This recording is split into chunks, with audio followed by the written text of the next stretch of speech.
असे पर्यवेक्षक आपल्या समोर कविता सादर करतायत।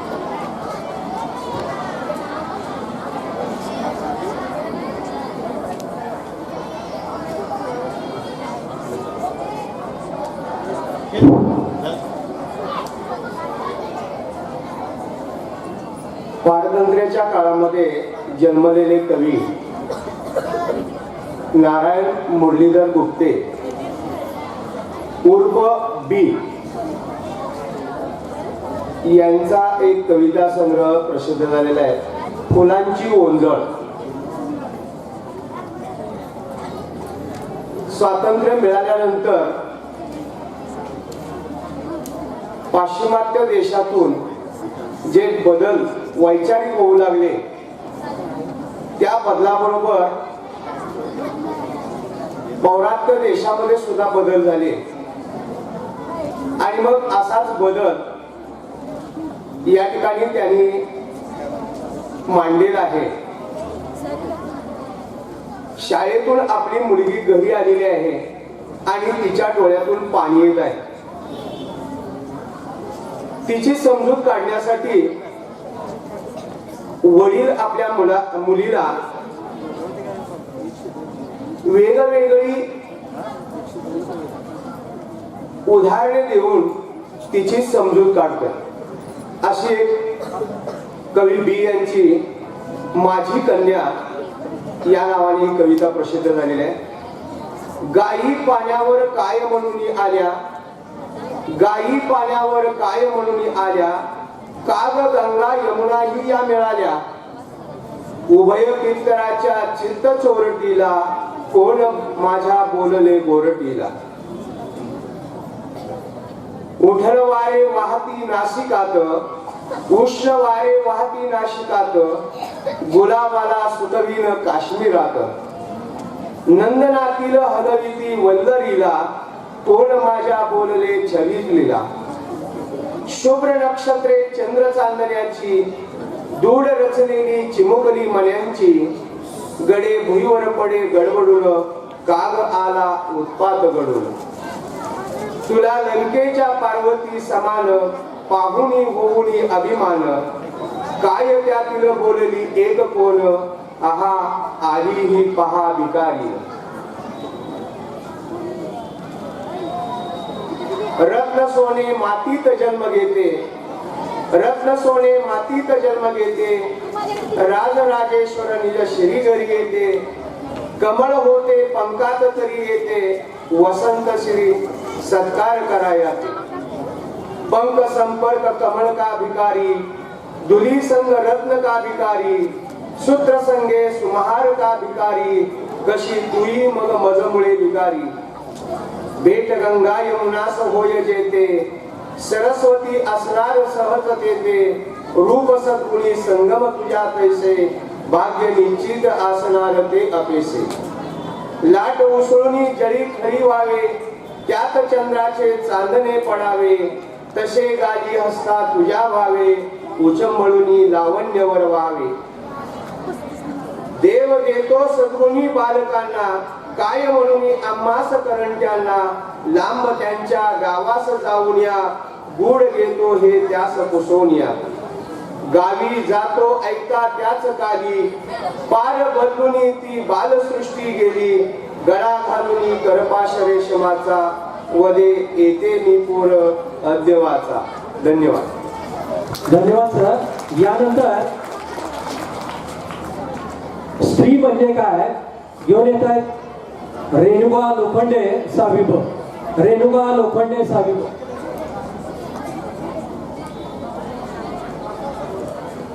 त्याच्यानंतर पुढच्या स्पर्धकांना तयार व्हायचं आहे आई धनश्री गिरी, नवी ब पुढे येऊन बसायचं आहे।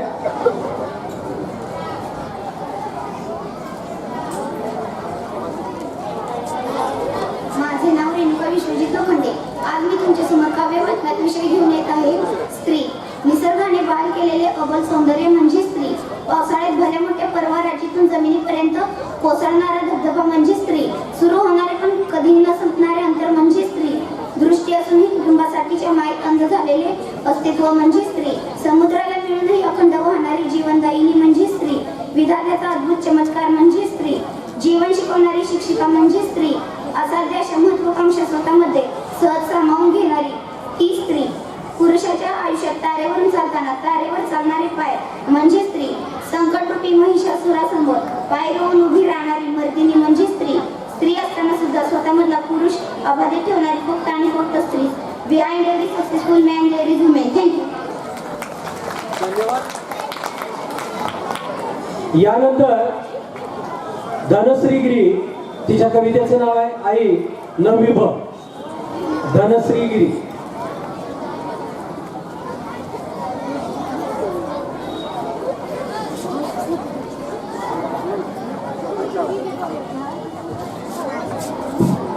सुप्रभात मित्रांनो, माझं नाव धनश्री गिरी. माझ्या कवितेचं नाव आहे आई.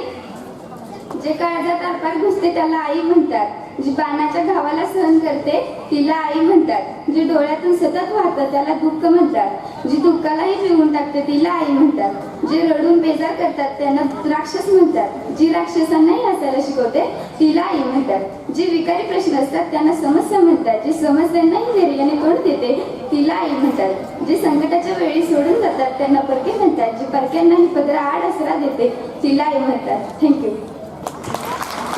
या आई कवितेनंतर प्रज्ञा लोखंडे सहावी ब. सरीवर सरी. प्रज्ञा लोखंडे सरीवर सरी. यानंतर तयार व्हायचं आहे कवितेने काय दिले मयुरी राजेंद्र कदम नववी ब. कवितेने काय दिले. त्यानंतर तयार व्हायचं आहे भारत माँ की पुकार गौरी किरण यादव 11वी सायन्स. स्टेज समोर जवळ यायचे जरा या विद्यार्थ्यांनी, म्हणजे वेळ जाणार नाही.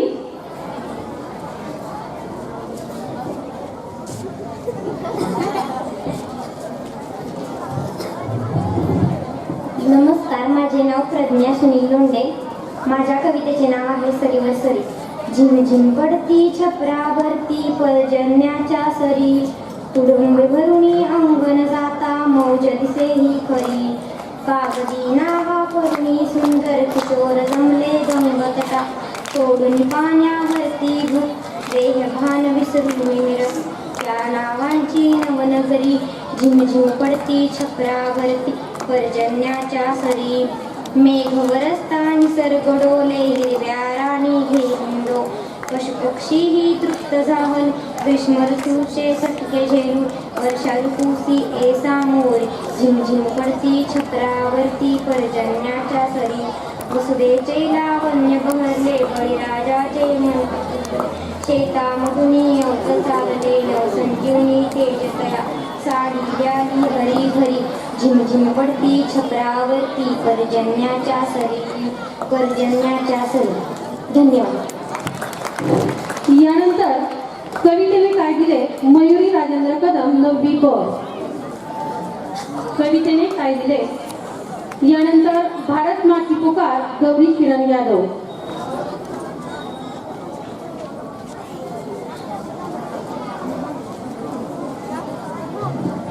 नमस्कार बालमित्रांनो, माझे नाव मयुरी राजेंद्र कदम. मी इयत्ता 9वी ब मध्ये शिकते. माझ्या कवितेचं नाव आहे कवितेने काय दिले. कवितेने काय दिले, कवितेने पाय दिले, तिच्यासोबत चालताना दुःखांना आम्ही पाय केले. कवितेने काय दिले, कवितेने कान दिले, सुंदर सुंदर विचारांचे हिरवेगार रान दिले.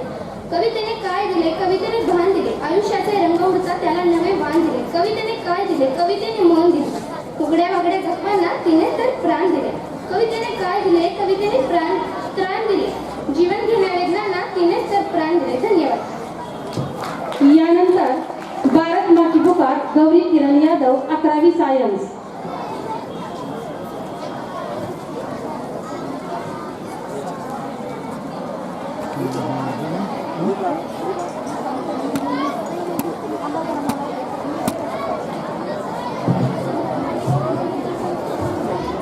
भारत माँ की पुकार.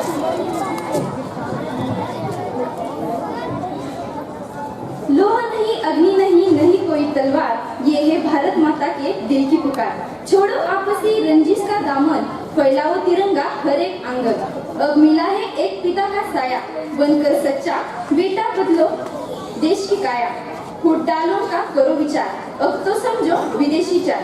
अब नहीं कोई फिरंगी का फेरा, अब तो घर में ही बैठ लुटेरा, अब नहीं कोई हिंदू मुस्लिम के झमेले, ये तो बस थे सियासी हमले, छोड़ो आपसी रंजिश यारो, पिता है साथ बस देश सवारो. थँक्यू. छान. यानंतर आपल्या ज्येष्ठ शिक्षिका सौ जाधव मॅडम यांनी आपली कविता सादर करावी अशी मी त्यांना विनंती करते. सौ जाधव मॅडम.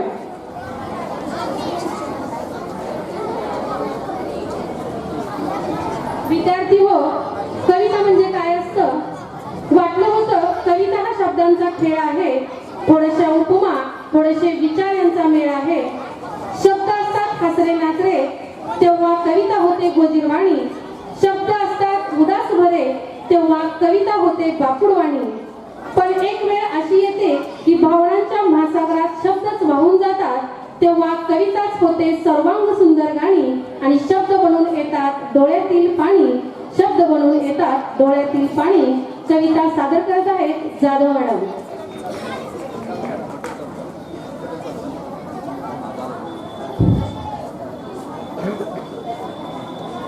हे पहा, आत्ताचं युग हे यांत्रिक युग आलेलं आहे आणि या यांत्रिक युगामुळं सर्व लोक त्या यंत्रांचा वापर करून आपली शेती यंत्राच्या साहाय्याने केली जाते. आणि पूर्वी काही प्राणी होते, त्या प्राण्यांच्या साहाय्याने सुद्धा शेती केली जात होती.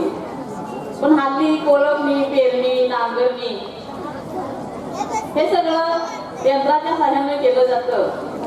आणि असे जे काही प्राणी होते त्या प्राण्यांना हळूहळू हा शेतकरी विसरत चाललेला असतो. बोलू नका, लहान मुलं बडबडत आहेत, आवाज नको. त्रासीच एक पुस्तकातलीच कविता आहे, ती मी गाणार आहे. काही मुलांना माहित असेल, काही मुलांना माहित नसेल. त्याच्या अगोदरचे जे काही 4 वाक्य आहेत ते ऐका. आयुष्य हे असंच असतं, प्रत्येकाच्या वाट्याला असतं. आयुष्य हे असंच असतं, प्रत्येकाच्या वाट्याला असतं. येत असतं म्हातारपण प्रत्येकाला, पण त्याला धिरकारायचं नसतं. त्याच्या आठवणी मनात ठसवा, म्हातारपणी त्यांना हसवा. माझ्या कवितेचं नाव आहे ऋण. त्याचे कवी आहेत श्री इनामदार. रात्रंदिवस काळ्या मातीत राहून हिरवी समृद्धी देणाऱ्या म्हाताऱ्या बैलाचं मनोगत या कवितेत व्यक्त झालेलं आहे. कवितेचं नाव आहे ऋण. माझ्या शेतात राबून माझी सरजी हयात, तुझ्या शेतात राबून माझी सरजी हयात. नको करू हे काळजी, आता उतार वयात,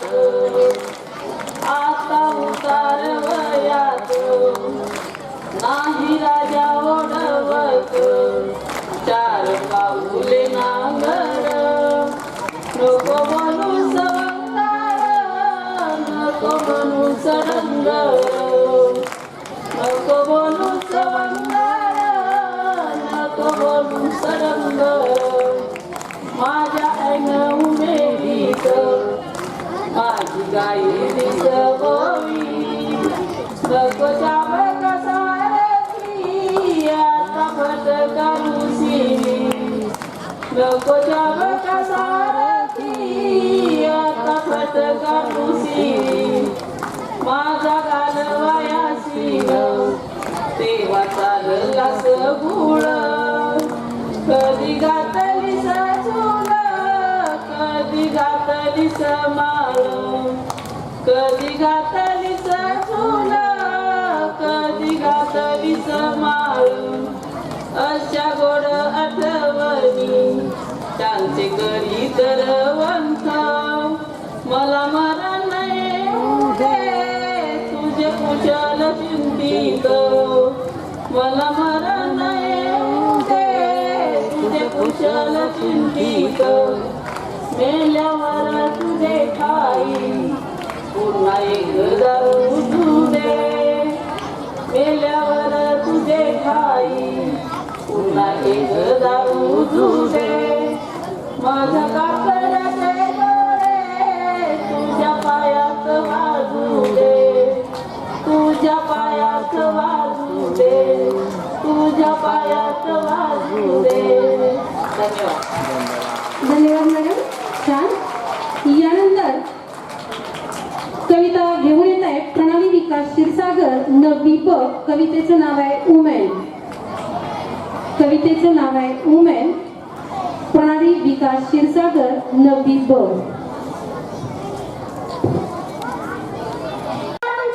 विचार मंचावरील विचारवंत, दूध का दूध पाणी का पाणी करणारे तज्ञ परीक्षक व आपण सर्व श्रोतेगण या सर्वांना प्रथमतः मी मानाचा मुजरा करते आणि मी अनुष्का शंकर मोरे या व्यासपीठावर या विचार मंचावरून विचार मांडत आहे. माझे बाबा, वडील, पप्पा, डॅडी बोलायला किती छान वाटतं ना, पण आपण कधी कधी मुद्दामून जाणून बुजून बा अशाच एका बाबाची एक कहाणी. आई खराचं मांगल्य असते तर वडील घराचं अस्तित्व असतात. आई खराचं मांगल्य असते तर वडील घराचं अस्तित्व असतात. या अस्तित्वाला आपण समजून घेतलंय का? वडिलांना महत्व असून सुद्धा त्यांच्याबद्दल फारसं काही बोललं जात नाही, कारण लोकांनी बाबा रेखाटलेले पण तेही तापट व्यसनी मार जोड करणारे नाही. समाजात 1-2% असे वडील असतीलही, पण चांगल्या वडिलांबद्दल काय? आईकडे अश्रूंचे पाठ वाहतात, ती लगेच रडून मोकळे होते, पण सांत्वन वडिलांनाच करावं लागतं आणि रडणाऱ्यापेक्षा सांत्वन करणाऱ्याला जास्त ताण पडतो, कारण ज्योतीपेक्षा समईच जास्त तापते ना. पण श्रेय मात्र ज्योतीलाच मिळत राहतो. रोजच्या जेवणाची सोय करणारी आई आपल्या लगेच लक्षात राहते, पण आयुष्याच्या शिदोरीची सोय करणारे बाबा आपण किती लगेच विसरून जातो ना. चटका लागला ठेच लागली फटका बसला तर ऐक हा शब्द बाहेर पडतो आणि हवेचा रस्ता ओलांडताना एखाद्या ट्रकने अचानक ब्रेक लावला तर बापरे हा शब्द बाहेर पडतो. कारण छोट्या संकटांनाही चालते हो, पण मोठमोठी वादळे पेटताना बापच साठवतो. स्वतःचे वडील वारले तरी त्यांना रडता येत नाही, कारण लहान भावंडांना सावकार बायकोने अर्धवट साथ सोडली तरी पोरांच्या अश्रूंना आवाज घालायचा असतो. जिजाऊने शिवरायांना घडवलं असं अवश्य म्हणावं, पण त्यावेळी शहाजी राजांची ओढाप कान लक्षात घ्यावी. देवकी यशोदेचं कौतुक अवश्य करावं, पण भरपुरात कृष्णाला डोक्यावरून घेऊन जाणारा वसुदेव लक्षात घ्यावा. कौशल्याचा पुत्र राम अवश्य आहे, पण पुत्र वियोगाने तडफडून मारणारा पिता दशरथच होता. त्यांच्या टाचा भिजलेला चपला, त्यांची फाटकी पण्यान बघितली की आमच्या नशिबाचं भोगा त्यांच्या पण्यानला पडल्या. त्यांचा दाढी वाढलेला चेहरा त्यांची काटकसर दाखवतो. मुलाला लुंगे घेतील, मुलीला गाऊन घेतील, पण स्वतः मात्र जुन्याच पॅन्टवर राहतील. मुलगा सलून मध्ये 30 रुपये खर्च करतो, मुलगी पार्लर मध्ये 25 रुपये खर्च करते, पण त्याच घरातील बाबा दाढीचा जपण संपला म्हणून अंघोळीच्या साबणाने दाढी खरवडतो. तेही नाहीतर कधी कधी नुसत्या पाण्याने सुद्धा दाढी खरवडतो. घरात उत्पन्नाचं दुसरं साधन नसतं, ऐपत नसते, तरी सुद्धा मुलाला मेडिकल इंजिनिअरला प्रवेश पाठवला जातो. ओळख तास सहन करून दर महिन्याला पैसे पाठवले जातात. सर्वच मुलं अशी नसतात, पण काही मुलं अशी असतात महिन्याला पैसे आले की परमिट रूम मध्ये पोरांना पार्ट्या देतात आणि ज्या वडिलांनी पैसे पाठवले त्या बाबांची टिंगल करतात. एकमेकांच्या बाबांच्या नावाने एकमेकांना हाका मारतात. आई असण्याला किंवा होण्याला वडिलांमुळेच अर्थ असतो. वडिलांमुळेच अर्थ असतो. आई कोणत्याही परीक्षेचा निकाल लागला की आई आपल्याला सर्वात जवळची वाटते, कारण ती कौतुक करते. पण गुपचूप जाऊन पेड्याचा पुढा आणणारे बाबा आपण किती लगेच विसरून जातो ना.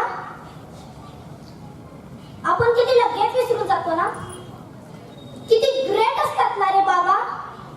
मंगल प्रसंगी आता कुटुंब जातं, पण मैताच्या प्रसंगी बाबांनाच जावं लागतं.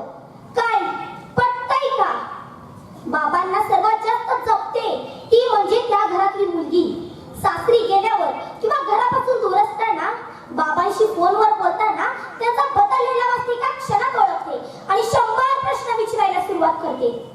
कारण ती बाबांना जपते, जाणते. इतरांनी आपल्याला एवढंच जपावं एवढीच तिची इच्छा असते. चिमुकल्या बाळा तुझे पंख फडफडे, तुझ्या पंखामध्ये तुझे बाबा बळबळे. उद्या जेव्हा तू भरारी घेशील तेव्हा तुझे बाबा तुला आठवतील का रे? अशा या बाबांना जपा, त्यांच्या बरोबर राहा, त्यांना कधी परका करू नका एवढीच माझी इच्छा आहे. शेवटी मला असं वाटतं की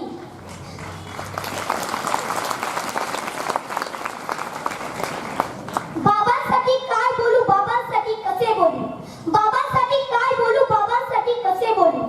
बाबांसाठी पुरतील एवढे शब्द नाहीत खोटे. बाबांवरती बोलण्यासाठी नाही माझे व्यक्तिमत्व मोठे, नाही माझे व्यक्तिमत्व मोठे. धन्यवाद.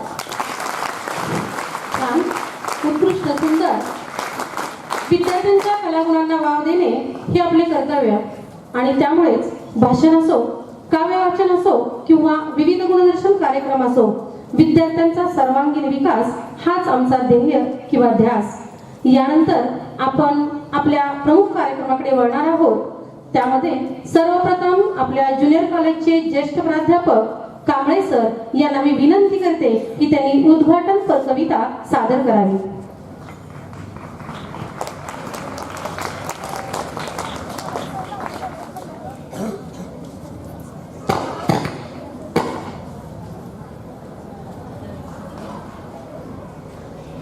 कृष्णा नदीच्या परिसरामध्ये नैसर्गिक पार्श्वभूमी लाभलेली कमंडलू कापूर संगमावर संतांच्या पदस्पर्शाने वास्तव्याने पावन झालेली ऐतिहासिक, पौराणिक, धार्मिक, राजकीय, शैक्षणिक, सांस्कृतिक पार्श्वभूमी असलेली, कला, क्रीडा, साहित्य, व्यापार क्षेत्रामध्ये नावाजलेली थोरा मोठ्यांची जन्मभूमी, कर्मभूमी म्हणून आपण रहमतपूर नगरीकडे पाहतो. आणि याच रहमतपूर नगरीच्या परिसरामध्ये, याच रहमतपूर नगरीच्या निसर्ग सानिध्यामध्ये वाढलेले, लहानाचे मोठे झालेले कवी गिरीश. आणि कवी गिरीश यांचं रहमतपूर हे गाव म्हणून ओळखलं जातं. तर विद्यार्थी मित्रो, 1911 साली कवी गिरीश यांनी नदीकाठची सायंकाळ नावाची पहिली कविता त्यांनी लिहिली आणि एक रहमतपूर वासीय म्हणून कवी गिरीश यांची संपूर्ण महाराष्ट्रामध्ये ओळख झाली. तर मी आजचा हा जो काव्य संमेलनाचा जो कार्यक्रम आहे तो त्यांच्या स्मृतिप्रित्यर्थ या ठिकाणी आयोजित केलेला आहे. आजच्या विद्यार्थ्यांमध्ये सुद्धा कवी, साहित्यिक, लेखक आहेत, त्यांना एक व्यासपीठ निर्माण व्हावं म्हणून हा आजचा कार्यक्रम आयोजित केलेला आहे. तर मी कवी गिरीशांच्या चरणी एक निसर्ग कविता सादर करतोय. माझ्या कवितेचं नाव आहे फिटे अंधाराचे जाळे.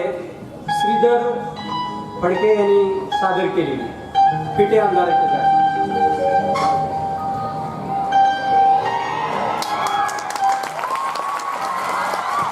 Give him a big hand.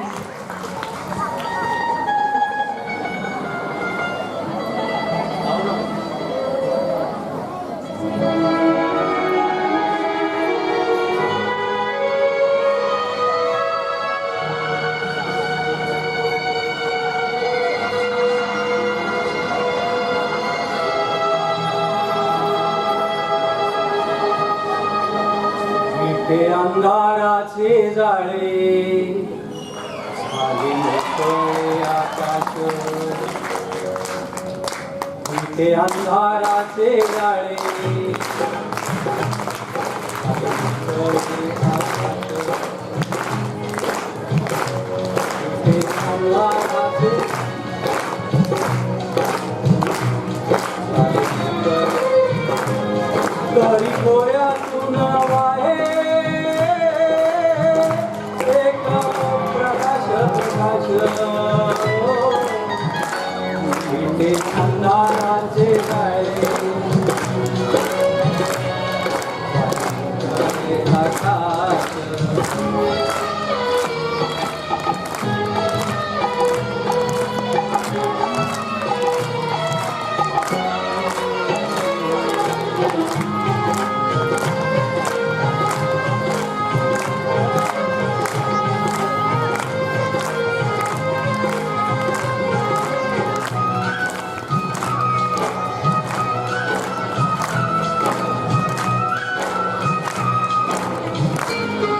प्राण जागे झाले सारे हो, पाय वाटा जाग्या झाल्या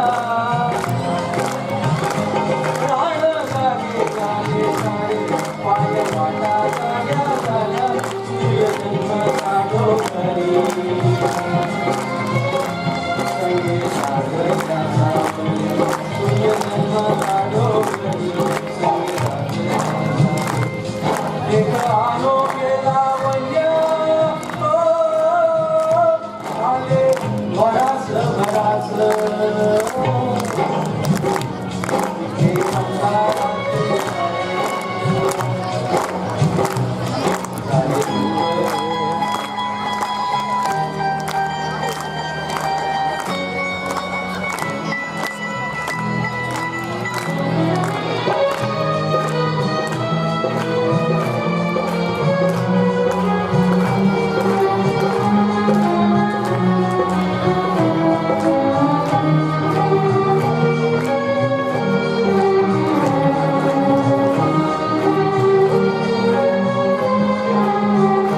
गव पिऊन नवेली झाली गवताची पाली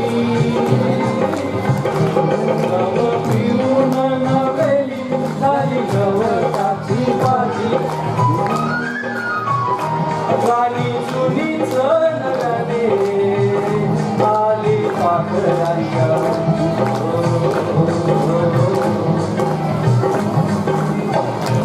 त्यांना पूर्वीचे पालटे जग उदास उदास ते अंधाराचे जाळे उघडे आकाश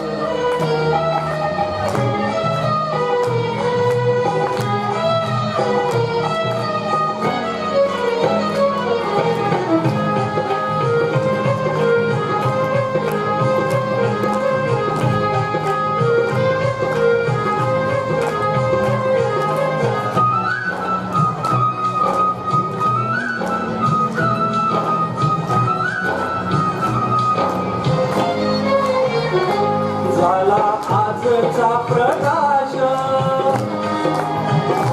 जुना कालचा काळोख झाला आजचा प्रकाश जुना कालचा काळोख चांदण्याला किरणांचा सोलकळीया चांदण्याला किरणांचा सोलकळीया भीषक सारे रोजचे तरी सारे रोज तरी नवा सुवास सुवास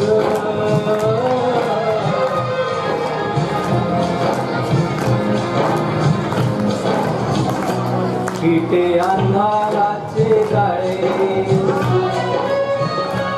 उघडे आकाश आणि भोयातून वाहे एक प्रकाश प्रकाश इथे अंधाराचे जाळे उघडे आकाश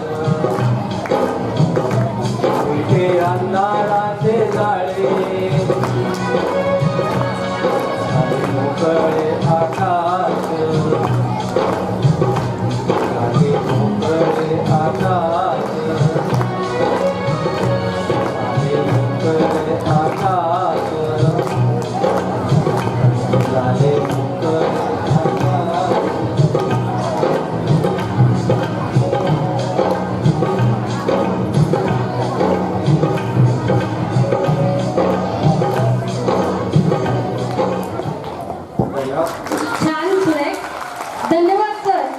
काय बोलावे प्रयत्नांना शब्द अपुरे पडावे.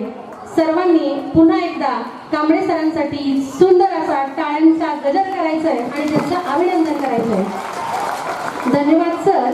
यानंतर आपण विद्यार्थी काव्यवाचनाकडे वळणार आहोत आणि विद्यार्थी काव्यवाचनामध्ये सर्वप्रथम मी निमंत्रित करते श्रेयस पाटील इयत्ता 6वी ब याच्या कवितेचं नाव आहे मी वंदीन महाराष्ट्राला.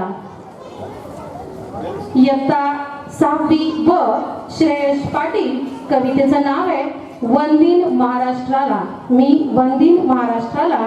यानंतर तयार राहायचंय आई मला घेऊन चल दिव्या लोखंडे, वीर संभाजी, अक्षदा गायकवाड, खोप्यामध्ये खोपा, श्रेया रामदास पवार. काव्य वाचनामध्ये सहभागी झालेल्या विद्यार्थ्यांनी पुढे येऊन बसायचं आहे. कविता वाचनामध्ये सहभागी असणाऱ्या सर्व विद्यार्थ्यांनी समोर येऊन बसायचं आहे.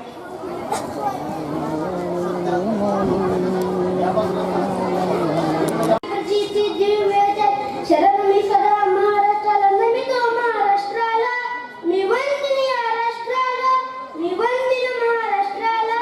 केला माडवाड मुक्त 17 सप्टेंबर दमदार लढला पावले भागवीचा नवसागर अहमदनगरचा सरकार काय जात करतो घरात जशी घाटी कडे पटात स्वाभिमान अंगाराला. मी वंदीन या राष्ट्राला मी वंदीन महाराष्ट्राला. दीक्षाभूमी नागपूर विणबापूंना पावणार शहीद यावडीचे वीर गण तुकड्यांचा संचार बालशहीद राजेंद्र कानबाईंना साक्षरदार माया खानदेशी थोर जागा शेवटा धर्माला. मी वंदीन या राष्ट्राला मी वंदीन महाराष्ट्राला. मर्दमातीचे कोल्हापूर पेशवाई पुणे दरबार नाशिक त्र्यंबकेश्वर असे तीर्थगार असामान्य कोकण वीर ते सागर सलकार मोहिनी मुंबईची पार विश्व संपन्न किनारा. मी वंदीन या राष्ट्राला मी वंदीन महाराष्ट्राला. महाराष्ट्राचे सांगती मतभेदाच्या पडत भीती सुख दुःख सुदैव साथी पेटवलं लाखो ज्योती मानवतेचे दाखवत नीती शिकव्या गात प्रीती किती किती वर्णांमध्ये भाग्यवंत इथे जन्मलो. मी वंदीन या राष्ट्राला मी वंदीन महाराष्ट्राला. छान उत्कृष्ट. यानंतर आई मला घेऊन चल कविता सादर करत आहे दिव्या लोखंडे 6वी ब. आई मला घेऊन चल.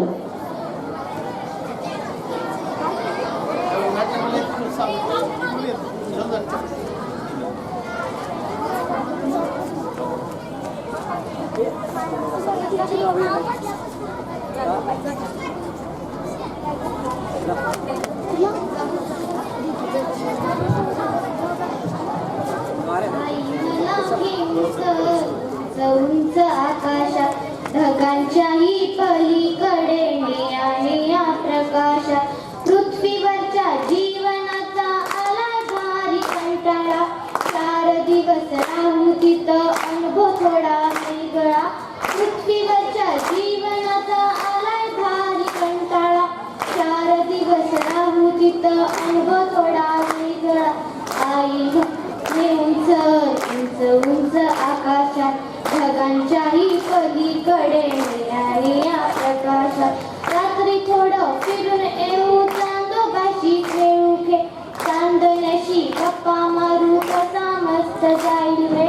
रात्री थोडं फिरून येऊ चांदोबाशी खेळू चांदण्याशी गप्पा मारू कसा मस्त जाईल वे. आई मला घेऊन चल उंच उंच आकाशात ढगांच्याही पलीकडे मी आहे या प्रकाशात. धन्यवाद.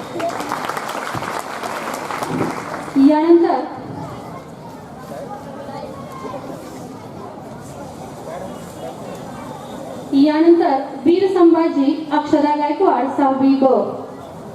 यानंतर वीर संभाजी अक्षदा गायकवाड 6वी ब.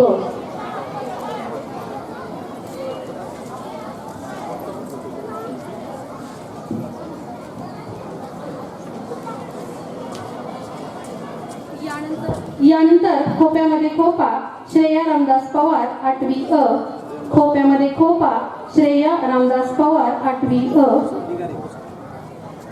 मराठमनाने शिवरायांना छत्रपती सारंग चढविला. युवराज संभाजी म्हणून स्वराज्याचा दीपस्तंभ राणी सईच्या पोटी जन्मला. सांभाळा राजमाता जिजाऊंचा मिळाला न्यायप्रिय धर्मपंडित स्वराज्याला. युद्ध मोहिमा राजकारणात निपुण झाला बुधभूषणाने सुकृत पंडित म्हणविला. नाही गेला शरण नाही मानली हार, नाही टेकले गुडघे फक्त आपले झाले पितळ. काढले डोळे काढली कात तोडली जीभ, धर्मासाठी स्वीकारले नादाई मरण. असे ते संस्कार राजमातांचे, ते स्वप्न वडिलांचे. इतिहास लिहिला आपल्या रक्ताने, अजय योद्धा म्हणविला मरणानेही त्याला सलाम केला, मरणानेही त्याला सलाम. छान. यानंतर खोप्यामध्ये खोपा श्रेया रामदास पवार 8वी अ.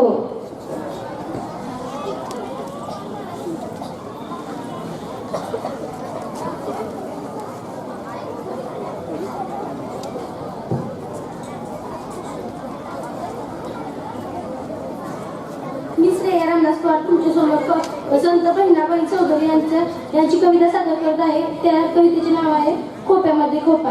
अरे खोप्यामध्ये खोपा सुगरणीचा चांगला, अरे खोप्यामध्ये खोपा सुगरणीचा चांगला. रेखा पिल्लांसाठी तिनं झोका झाडाले टांगला, पिल्लनी झाली खोप्यात जसा झुलता बंगला. तिचा पिल्लांमध्ये जीव झाडाले टांगला. अरे खोप्यामध्ये खोपा सुगरचा चांगला, सुगरीना सुगरीना अशी माझी रे चतुर. तिला जन्माची संघाती माय गण्या गंप्यानर,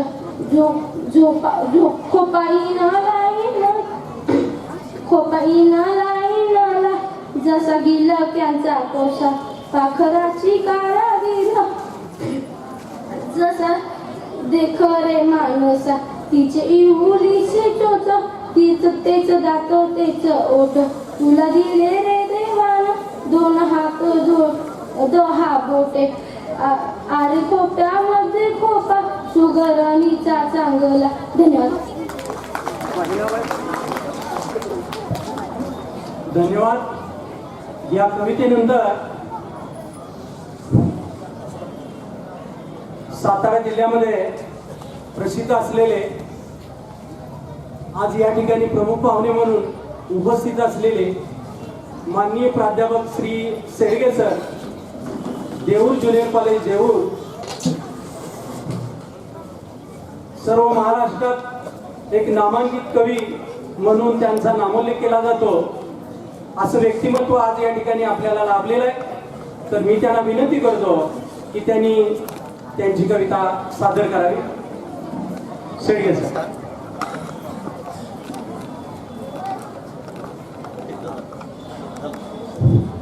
नमस्कार. सन्माननीय व्यासपीठ आणि व्यासपीठावरील सर्व सन्माननीय उपस्थित या संस्थेतील पदाधिकारी आणि माझे सर्व या पंचक्रोशीतील गुणवंत, कीर्तिवंत आणि या संस्थेसाठी निष्ठेनं काम करणारे माझे सर्व प्राध्यापक मित्र आणि त्यांच्याच सोबत राहणारे माझे याच पंचक्रोशीतील उद्याचे नेतृत्व सांभाळणारे माझे विद्यार्थी मित्र हो.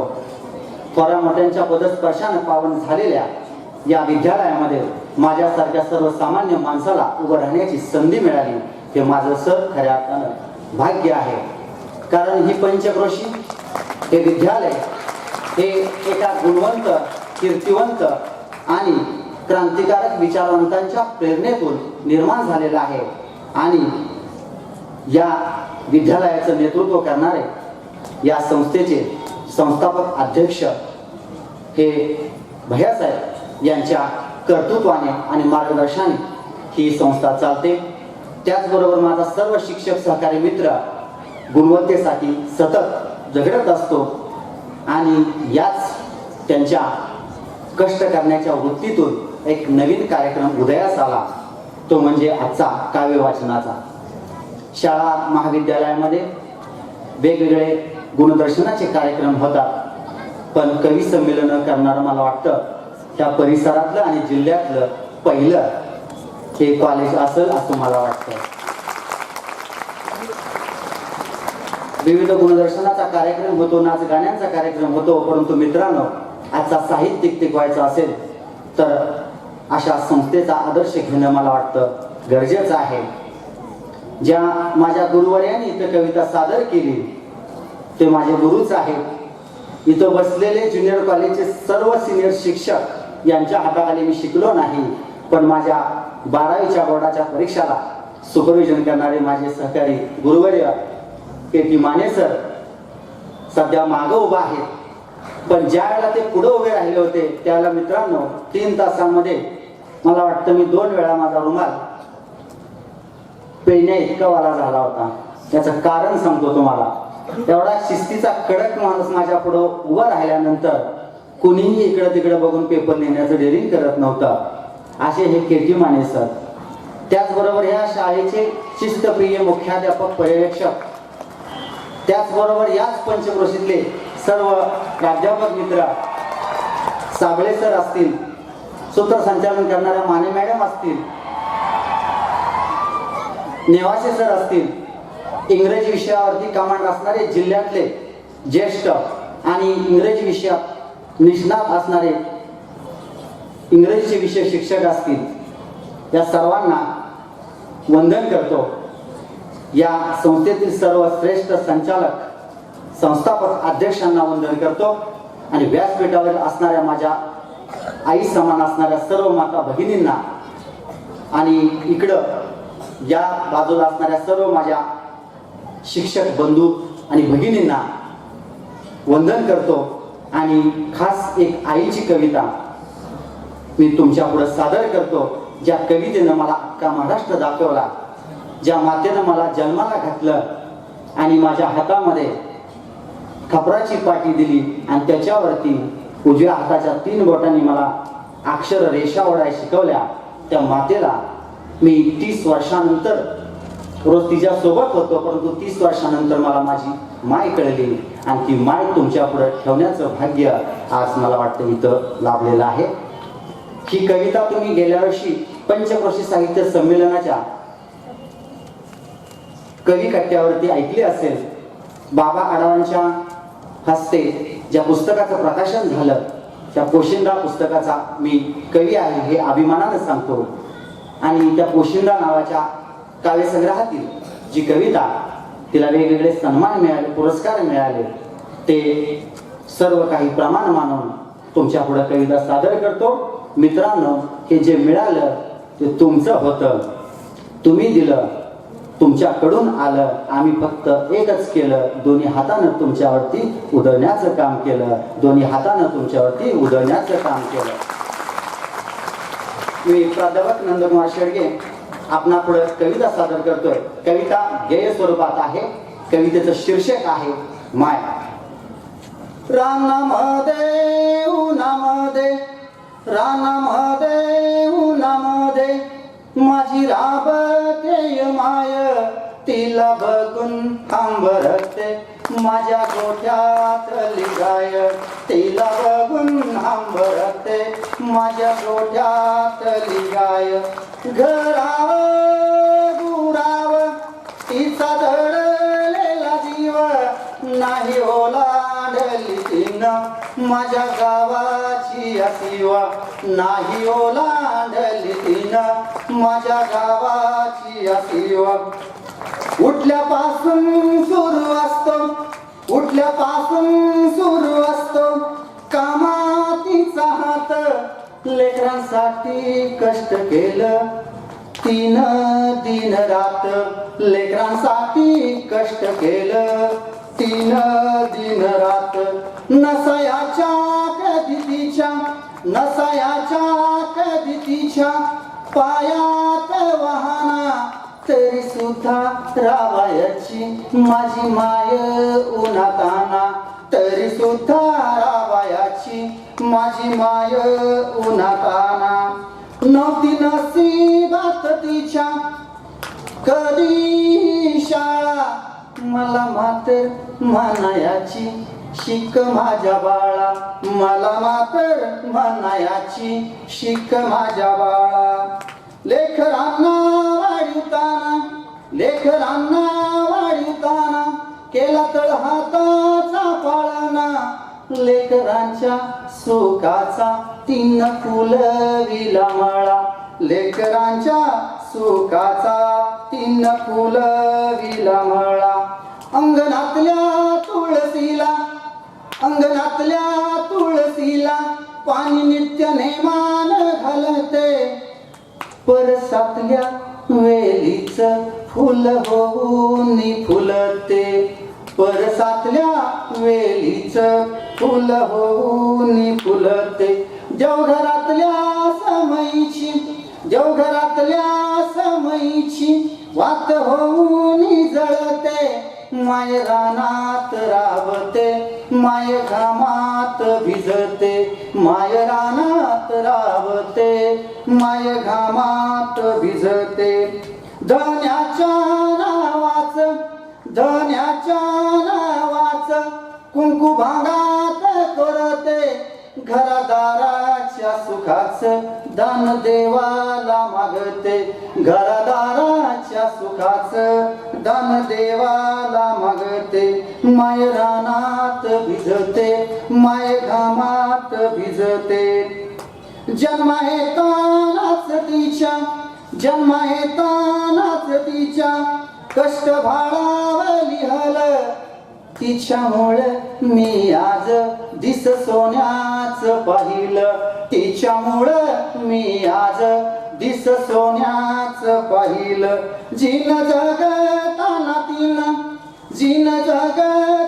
तिनं दुःख मरणाचं सोसलं तिच्यामुळे मी आज जग सोन्याच पाहिलं तिच्यामुळे मी आज जग सोन्याच पाहिलं हात जोडतो मी देवा पुन्हा एकदाचा जन्म तिच्या कुशीतच व्हावा पुन्हा एकदाचा जन्म तिच्या कुशीतच व्हावा उरल्या आयुष्यात तिच्या क्षण आनंदाचा यावा तिच्या सेवेतच माझा देह झिजून जावा तिच्या सेवेतच माझा देह झिजून जावा देह झिजून जावा. धन्यवाद. संयोजकांच्या कार्यक्रम पत्रिकेमध्ये थोडासा बदल केला. सुरुवातीला मला मनोगत व्यक्त करा असं सांगितलं, पण माझ्या सर्व नवीन तरुण तडफदार आणि उद्याच्या साहित्यिक आणि कवी मित्रांसोबत तुम्हाला माझी कविता सादर करण्याची संधी इथंच मिळणार होती. या सर्व कविता सादर करत असताना महाराष्ट्रभर आणि महाराष्ट्राच्या बाहेर वेगवेगळ्या भाषेतून आणि आई वडिलांच्या विषयी भरभरून लिहिणारी माणसं आम्हाला मिळत गेली आणि त्यांच्या आशीर्वादाने आणि त्यांच्या कर्तृत्वाला भारावून आणि आईच्या आणि वडिलांचा जो आशीर्वाद आपल्या पाठीशी असतो अशा लोकांचे आशीर्वाद घेऊन कवी जन्माला येतो.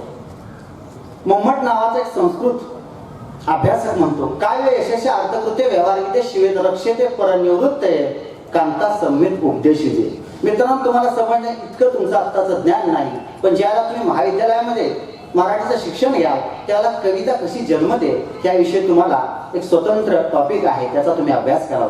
थोडक्यात सांगतो, कविता कशासाठी जन्मते. काव्य यश मिळवण्यासाठी, यश प्राप्त करण्यासाठी. अर्थकृत्य जीवनाला अर्थ मिळण्यासाठी. काव्य यशस्वी अर्थकृत्य व्यवहारगीते व्यवहार ज्ञान करण्यासाठी. शिवेत रक्षते शिवाचं रक्षण करण्यासाठी, मांगल्याची पूजा करण्यासाठी. शिवेत रक्षते कांता सम उपदेश विजय. कांता म्हणजे पत्नीचा, भार्येचा, प्रेयसीचा उपदेश आणि गुरुवर्यांचा आदेश पाळण्यासाठी आणि जगाचं कल्याण करण्यासाठी आणि खऱ्या अर्थानं आपल्या जगण्याचं पूर्ण करण्यासाठी कविता जन्माला येते. ज्या वेळेला माणसाच्या मनामध्ये माणूस निर्माण होतो, माणसातला माणूस ज्याला जागा होतो त्याला खऱ्या अर्थानं कविता निर्माण होते. आणि ही कविता कुठं निर्माण होते तर पहिल्यांदा या कवितेचं पहिलं बीज रोवलं जातं सर, ते मला वाटतं या महाविद्यालयामध्ये आणि ज्युनियर कॉलेजमध्ये, शाळेमध्ये. मला आठवतं मी सकाळ मशी शंकरराव मोठे पाटील महाविद्यालयाचा विद्यार्थी आहे, तुमच्याच मातीतला आणि तुमच्याच साथीचा, तुमच्यातलाच एक विद्यार्थी. मातोश्री नावाच्या भित्तीपत्रिकामध्ये माझ्या आठवड्याला कविता लागायची. एखादी कविता वर्तमानपत्रातून छापून आल्यानंतर आपण 10 गावचे मालक असल्याचा आनंद व्हायचा. आणि सर, मला वाटतं त्यातूनच खऱ्या अर्थानं त्याच आशीर्वादाने माझी कविता फुलली. आणि हीच कविता याच व्यासपीठावरती मी सादर करतोय. एक दुसरी कविता सादर करतो. लोककवी प्रशांत मोरे, ज्यांनी आई तुझा हात परिस असं म्हणत महाराष्ट्रभर 5,500-6 हजार प्रयोग केले. आमचे गुरुवर्य लोककवी प्रशांत मोरे, ते एका कल्याणच्या महिला महाविद्यालयामध्ये प्राध्यापक आहेत. दूरदर्शन, टेलिव्हिजन, स्टार प्रवाह, जी माझा आणि अनेक वाहिन्यांवरती त्यांचे कार्यक्रम होतात. पण त्यांची कविता ही तुम्हाला सांगणं हे माझं परम कर्तव्य आहे.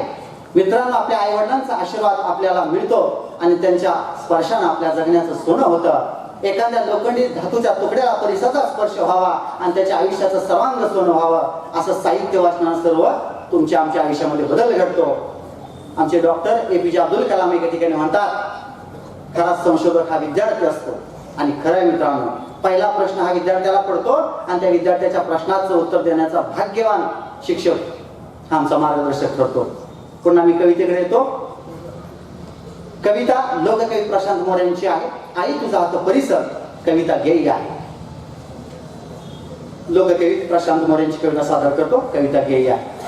तुझा हात परिस माझा लोखंडी गझुला, तुझा हात परिस माझा लोखंडी गझुला, हात परिस लागता झुला सोन्याचा झाला, झुला सोन्याचा झाला, झुला सोन्याचा झाला, झुला सोन्याचा झाला.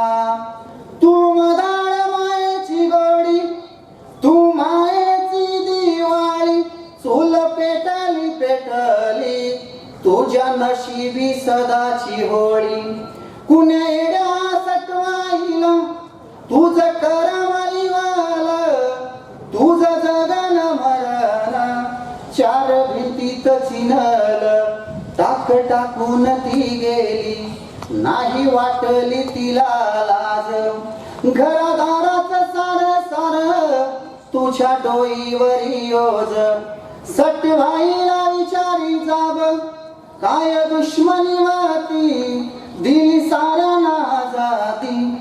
माय गुलामीत होती, खूप सोसले तू आई, मला मिळो नवी वाट. खूप सोसले तू आई, मला न मिळो नवी वाट. आई तुझ्याच नावान नव्या युगाची पहाट. तुझ्या कपाळीचा डाग माझ्या घामान पुसावा, नव्या युगाचा दिवस तुझ्या मर्जीनं उगावा, तुझ्या मर्जीनं उगावा, तुझ्या मर्जीनं उगावा. धन्यवाद मित्रांनो. काही विद्यार्थ्यांच्या कविता ऐकू आणि नंतर माझ्या तरुण युवक अवस्थेकडे वाटचाल करणाऱ्या राघव आणि महिलांसाठीची एक कविता घेईल. त्याचबरोबर इथं माझ्या महिला बसलेल्या आहेत. त्या महिलांसाठीची काल पिंपरी येथे माझ्या साबळे सरांच्या गावी बाल साहित्य संमेलन झालं आणि त्या संमेलनासाठीची खास केलेली रचना मुलीच्या जीवनावरती आधारित आहे. ती महिना तुमच्यापुढे ठेवतो, पण तत्पूर्वी थांबतो आणि पुढील कवींना शुभेच्छा देतो. बिनधास्त कविता सादर करा. हे तुमचं आहे, आमच्यासाठी आहे, आमचं आहे, हे तुमच्यासाठी आहे. आपण फक्त काय करायचं, दोन्ही हाताने उधळत राहायचं. टाळ्या वाजवू नाही तर न वाजवू, हे आपलंच आहे आणि आपल्यासाठीच आहे. धन्यवाद.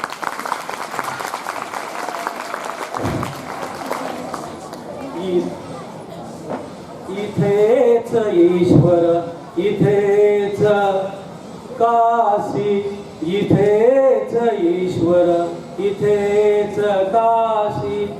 माया ममता उदंड देते, माया ममता उदंड देते. नाही जीवाला घोर माऊली देवाहून थोर, माऊले देवाहून थोर. 9 महिने अन 9 दिवसाचे प्रेमळ अतूट नाते. 9 महिने नव दिवसाचे प्रेमळ अतूट नाते, प्रसव वेदना हसत झेलते, जन्म बाळा देते, तळहाताचा करी पाळणा, तळहाताचा करी पाळणा, नाही जीवाला गोड माऊली देवाहून थोर, माऊली देवाहून थोर.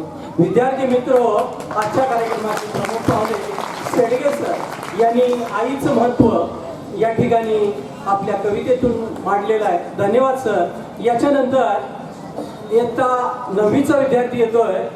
त्याच्या कवितेचं नाव आहे आयुष्याला द्यावे उत्तर. अक्षदा राजेंद्र गायकवाड, 9वी ब. आयुष्याला द्यावे उत्तर.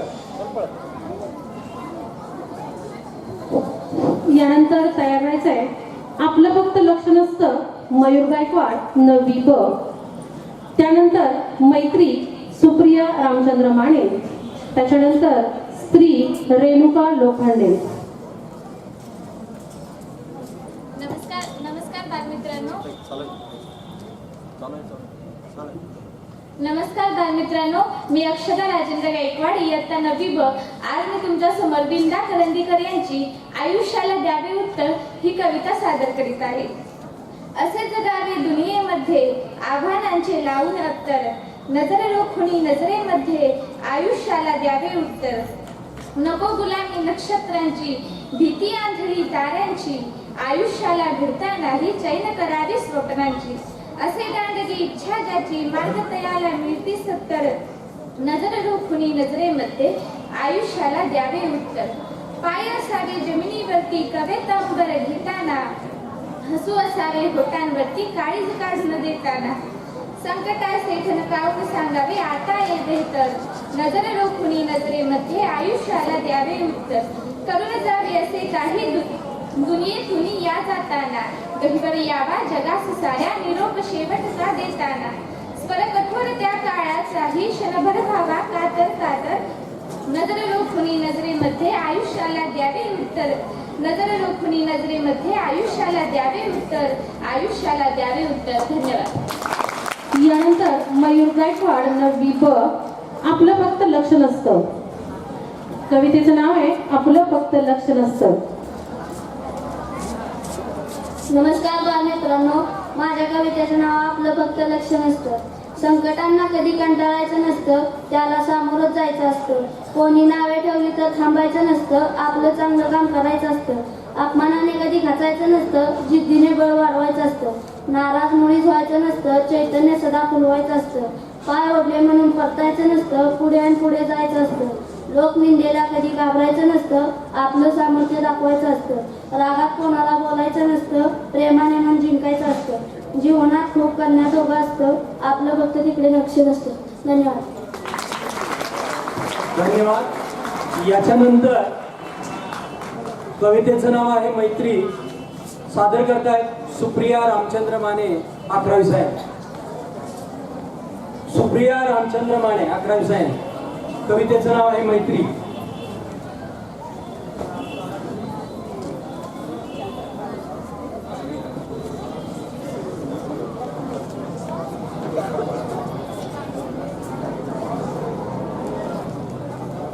माझ्या कवितेचं नाव आहे मैत्री. आयुष्यभर क्षणाक्षणाची संगत म्हणजे मैत्री. आयुष्यभर क्षणाक्षणाची संगत म्हणजे मैत्री. सुखदुःखात एकत्र भिजलेली नाती म्हणजे मैत्री. सुखदुःखात एकत्र भिजलेली नाती म्हणजे मैत्री. ठेचकाळून पडताना सावरणारा हात म्हणजे मैत्री. ठेचकाळून पडताना सावरणारा हात म्हणजे मैत्री. जन्मांतरीच्या साथीचे आश्वासन म्हणजे मैत्री. निखळ निरलस निरपेक्ष निराकार मैत्री. आधीपासून अंतापर्यंत शब्द निर्बंध अशी फक्त मैत्री, अशी फक्त मैत्री. धन्यवाद. यानंतर आपल्या